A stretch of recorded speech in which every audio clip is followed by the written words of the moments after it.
โล1 2 3 4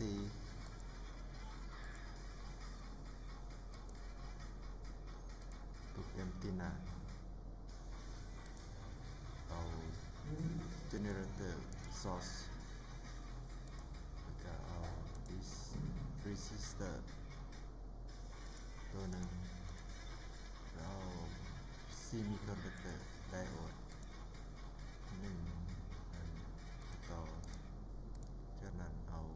capacitor UT basic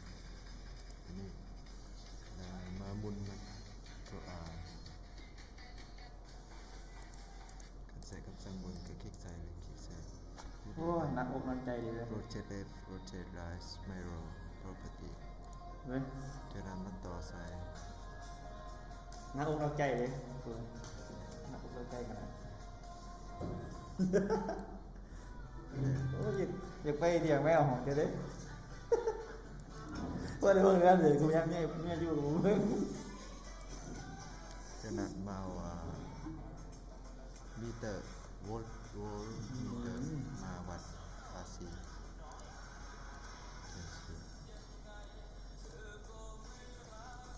ต่อสาย กูได้ยินเพลงนี่กูคิดหอดเลย จากนั้นก็ analysis ไปที่ analysis เพื่อทำการ transient แล้วปรับค่าตัวนี้เป็น50ปรับค่า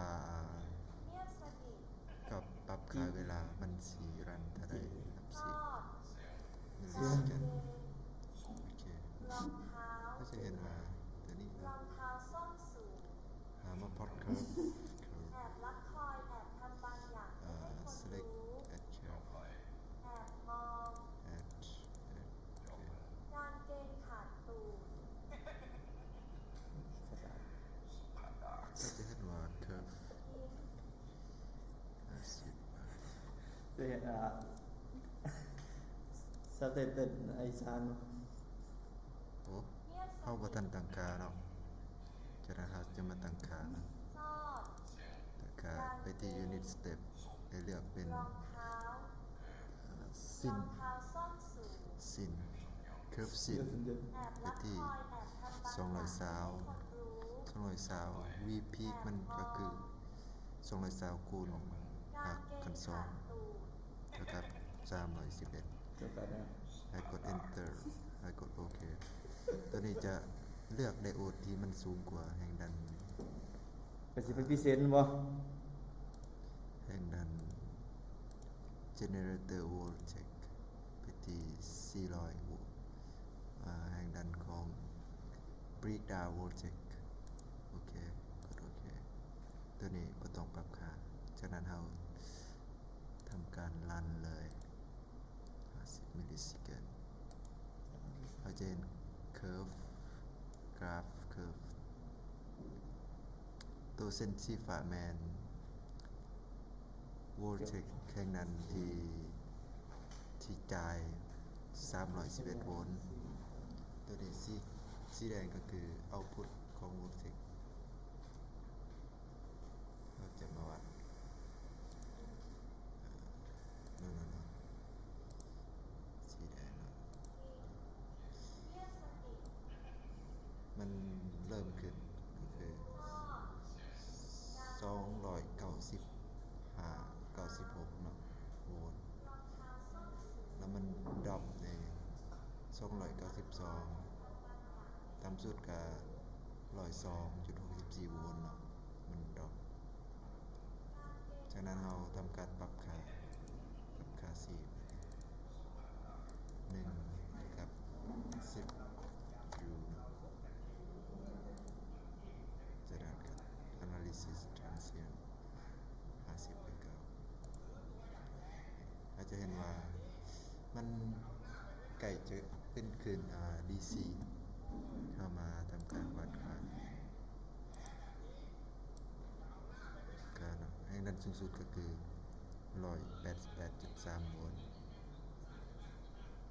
เกิน DC ปรับสูงกว่าแต่แห่งนั้นมันจะดรอปลง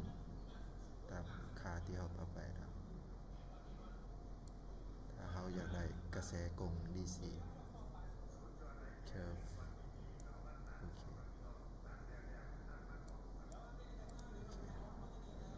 ปรับขึ้นอีกเป็น 50เราจะเบิ่งว่า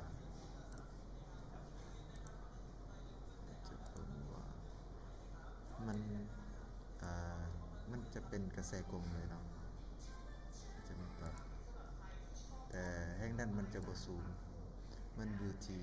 65โวลต์เกือบ70โวลต์70โวลต์แต่ละเขตเข้ามาเบิ่งที่นี่ก็ได้เอาเป็นแบ่งเป็น2กราฟนี่นะเอามาลัดเป็นเบิ่งไกลๆก็ได้เป็น200โอเคนี่ได้มันจะค่อยๆดีขึ้นแต่เห็นว่าpeak ripple มันจะค่าต่ำเนาะมันจะบ่สูงที่ ripple ก็คือตัวนี้ช่วงเวลาตัวนี้นี่ตัวนี้สูงค่อยๆดีขึ้น ลั่นที่หน้าอะไรเนาะ โอเควิดีโอนี้ บนหลัง จบ อยู่ เพียง ไส เท่านี้ขอขอบใจ กดลั่นอยู่ใส่